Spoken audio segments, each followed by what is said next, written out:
کہ فرقہ واریت پھیلتی کیوں ہے.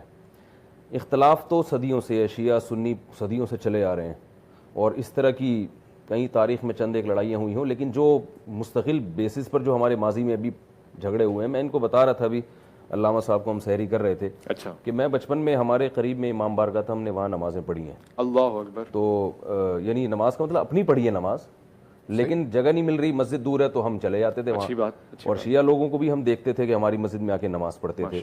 لیکن ایک دور ایسا آیا کہ اگر میں امام بارگاہ میں, یعنی جیسے مسجد دور ہے یا مجھے پتہ ہے کہ نماز قضا ہو جائے گی تو چلو یہاں پڑھ لوں, تو ایک دور ایسا آیا کہ اگر میں ایسے جاؤں گا تو شاید کسی دہشت گردی کے کیس میں گرفتار کر لیا جائے.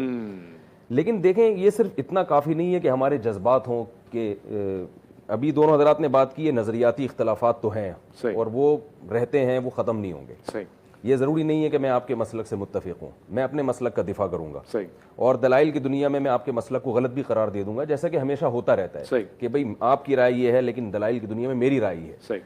گڑبڑ وہاں ہوتی ہے جہاں پھڈے بازی کی نوبت آئے, تان و تشنی کی نوبت آئے, مار دھاڑ کی نوبت آئے, فتوے بازی کی نوبت آئے. لیکن یہ نوبت آتی کیوں ہے کہ جب بھی کوئی ایسا کام کیا جاتا ہے جس سے دوسرے کے جذبات مجروح ہو رہے ہوں, تو پھر انسان طیش میں آتا ہے. ابھی علامہ صاحب بتا رہے تھے کہ جو لوگ ہمارے بارے میں یہ کہتے ہیں کہ ہم 40 پاروں کو مانتے ہیں, تو مجھے لوگوں پہ ہنسی آتی ہے, ٹھیک ہے نا.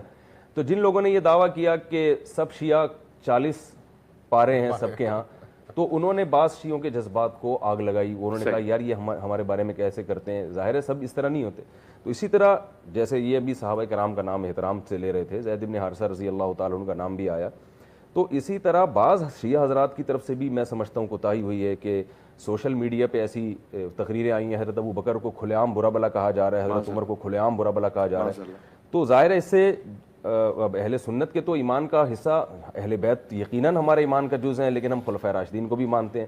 تو اگر کوئی ایسی جذباتی تقریر آئے گی تو ان کو بھی کنٹرول کرنے کی ضرورت ہے. بھائی اس سے تو سنیوں میں آگ لگے گی. اب ٹیلی ویژن کے چینلز میں یہ چیزیں نہیں ہوتی, ایک کنٹرول ہوتا ہے, اس میں زیادہ تر لوگ بھی اس طرح کے بلائے جاتے ہیں جو ذرا معتدل ہوں. آپ جیسے یہ تو میں معتدل ہوں نہیں, تو آپ تمام آپ بھی بہتر جانتے ہیں.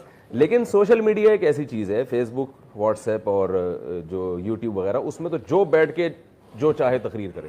تو میں نے خود بھی ایسی تقریریں سنی ہیں بعض شیعہ حضرات کی جو حضرت ابوبکر کو برا بلا کہہ رہے ہیں, حضرت عمر کو. تو ظاہر ہے پھر اگر ہم چاہیں گے کہ ایک دسترخوان پہ کھانا کھائیں, یہ بڑا مشکل ہو جائے گا جو اس قسم کی تقریریں سنیں گے. تو ایسے لوگوں کو ہر مسلک میں ایسے علماء کو آگے لانا چاہیے جو یہ سمجھتے ہیں کہ بھائی کس حد تک یعنی ہماری تقریر برداشت کی جا سکتی ہے, اور کون سی چیزیں ایسی ہیں جو بہت حساس ہیں, ان میں تو ایک قتل و غارت تک نوبت آ سکتی ہے. آپ دیکھیں نا اوس اور خزرج کی نبی صلی اللہ علیہ وسلم کے دور میں لڑائی ہوئی, وہ عصبیت اور لسانیت کی بات چل پڑی تھی. تو عرب میں یہ جو عصبیت بہت تھی, قبائل پر فخر, تو جیسے یہ بات ہوئی ہے تو دونوں طرف سے تلواریں نکل گئیں. تو آپ صلی اللہ علیہ وسلم نے اس جنگ کو ٹھنڈا کیا. تو بعض موضوعات اتنے خطرناک ہوتے ہیں کہ ان پہ کسی بھی طرف سے اگر بات چیت ہوگی تو وہ ایمان کا ایک, پھر وہ غیرت کا اپنا جو ہے نا وہ اس کو مسئلہ بنا لیا جاتا ہے, اور پھر اس پہ بڑا مشکل ہوتا ہے اتحاد. تو یعنی ضروری ہے کہ اگر آپ چاہتے ہیں ملک میں محبت کا ماحول پیدا ہو تو اہل بیت کا بھی احترام ہو اور دوسرے صحابہ کا بھی احترام نہ ہو, اور اگر احترام نہ ہو تو کم از کم توہین نہ ہو. کھلے عام ایسی تقریریں نہ ہوں جس سے جذبات کو آگ لگتی ہو. سوشل میڈیا کو کنٹرول کیا جائے, اور یہ ہر مسلک کے علماء کی ذمہ داری ہے, بڑوں کی, کہ وہ اپنے ماتحتوں کو کنٹرول کریں. میں بھی ان کے ساتھ بیٹھا ہوں, کچھ چیزیں میں نے ان سے ابھی سنی تو میں حیران ہوا کہ اچھا ایسا بھی ہوتا ہے, ایسا بھی ہوتا ہے.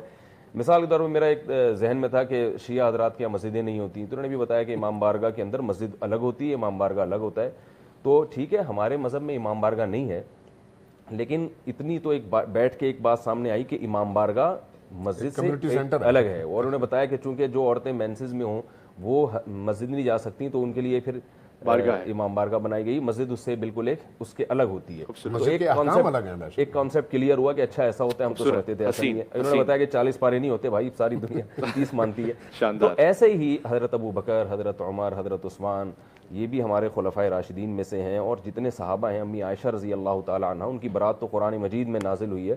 تو اس قسم کی تقریریں اگر کوئی کر رہا ہے شیعہ حضرات میں تو اس کو تھوڑا سا کنٹرول کرنا چاہیے کہ بھائی یہ مسئلہ ایسا ہے جس پہ اہل سنت بہت جذبات میں آتے ہیں, تو اس سے ملک کا امن خراب ہوگا. دونوں طرف ضرورت ہے, اگر ہمارے ہاں کوئی ایسی تقریریں کر رہا ہے جو ایسے الزامات لگائے جا رہے ہیں جو نہیں ہیں, جو شیعہ حضرات میں وہ چیزیں نہیں ہیں, تو ہمارے حضرات کی ذمہ داری ہے کہ اس کو کنٹرول کریں. یہ آپ نے بغیر تحقیق کے کیسے الزام لگائے.